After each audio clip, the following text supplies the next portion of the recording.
আসসালামু আলাইকুম। বিজ্ঞ আইনজীবী ভাই বোনেরা এবং শিক্ষানবিশ ভাই বোনেরা, শুভেচ্ছা জানাচ্ছি সবাইকে। আজকে দুটি বিষয়ে আপনাদেরকে কিছু তথ্য দেওয়ার চেষ্টা করব। প্রথমটি হচ্ছে হাইকোর্ট পারমিশন লিখিত পরীক্ষার পরে যে ভাইবাটি অনুষ্ঠিত হয়েছে তার ফলাফল এবং রিভিউ খাতা সম্পর্কে। আরেকটি হচ্ছে এনরোলমেন্ট কমিটির যে বিগত সময়ে যারা এমসিকিউ পাস করেছেন এবং লিখিত পরীক্ষায় অকৃতকার্য হয়ে এবার আবার দ্বিতীয়বারের মতো লিখিত পরীক্ষায় অ্যাটেন্ড করবেন তাদের বিষয়ে কিছু তথ্য। প্রথম বিষয়টি যেটি আপনাদেরকে জানাতে চাই সেটি হচ্ছে হাইকোর্ট পারমিশন পরীক্ষার ভাইবার ফলাফল কবে নাগাদ হতে পারে। অনেকেরই জানতে চাওয়া, বিজ্ঞ ভাই বোন অনেকেই জানতে চেয়েছেন আমার কাছে। এ বিষয়ে আমি একটু খোঁজ নেওয়ার চেষ্টা করেছি এবং কিছু বিষয় জানতে পেরেছি। সেটি হচ্ছে আপনাদের যে রিভিউ করেছিলেন কয়েকজন বিজ্ঞ আইনজীবী বন্ধুরা, সেই রিভিউয়ের খাতা এখন পর্যন্ত জমা পড়েনি। রিভিউর খাতাগুলো যারা দেখছিলেন মাননীয় বিচারপতি মণ্ডলী, তারা এখনও খাতা জমা দেননি, যার কারণে ওই খাতার ফলাফল প্রকাশিত হয়নি এবং আপনাদের ভাইবাটা ফলাফল এই জন্য পেন্ডিং রয়েছে। তো এই মাসের মধ্যে খাতাগুলো জমা হবে কিনা সে বিষয়ে কোনো সুস্পষ্ট তথ্য নেই।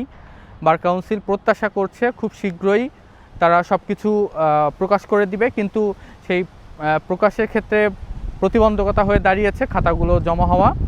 খাতাগুলো জমা হলে হয়তো আপনাদেরকে পরবর্তী ভাইবায় কল করে একসঙ্গে ফলাফল প্রকাশ করা হবে। দ্বিতীয় যে বিষয়টি আপনাদেরকে জানাবো সেটি হচ্ছে বার কাউন্সিলের লিখিত পরীক্ষা কবে নাগাদ হতে পারে। গতবার যারা এমসিকিউ উত্তীর্ণ হয়ে লিখিত পরীক্ষায় অকৃতকার্য হয়েছেন, এবার দ্বিতীয়বারের মতো লিখিত পরীক্ষায় অংশগ্রহণ করবেন তাদের বিষয়ে যতদূর জানতে পেরেছি, বার কাউন্সিল যে সর্বশেষ সভা অনুষ্ঠিত হয়েছে এনরোলমেন্ট কমিটির, সেই কমিটির যে নির্ধারিত সভা, সেই সভায় লিখিত পরীক্ষা নিয়ে কোনো আলোচনা হয়নি। যেহেতু আলোচনা হয়নি সেহেতু বিষয়টি অনুমান করা একটু কঠিনই বটে, কেননা কবে নাগাদ পরীক্ষা হবে, আপনার প্রস্তুতি কিভাবে নেবেন, এটা একটু চেক অ্যান্ড ব্যালেন্সের বিষয় রয়েছে। তবে আমার যে ধারণা, এই পরীক্ষাটি হয়তোবা কোরবানির ঈদের পরে হয়তোবা অনুষ্ঠিত হতে পারে। এটা আমার ব্যক্তিগত ধারণা। আমার ধারণা সবসময় সত্যি হবে মিথ্যা হবে এটাই স্বাভাবিক। তবে আমার ধারণার উপর আপনাদেরকে নির্ভর না করাই ভালো। আপনাদের পড়াশোনা আপনাদের মতো চালিয়ে যাওয়া উচিত। বিগত সময়ে আমরা দেখেছি যে 1 মাসের নোটিশে লিখিত পরীক্ষা হয়েছে। আপনারা আশা করি সেভাবেই প্রস্তুতি রাখবেন, কেননা 1 মাস পরেও পরীক্ষাটি হতে পারে। সুতরাং আপনার প্রস্তুতি রাখুন কবে নাগাদ পরীক্ষা হবে।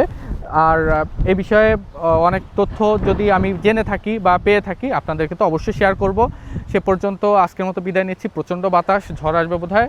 আল্লাহ হাফেজ, ভালো থাকেন সবাই।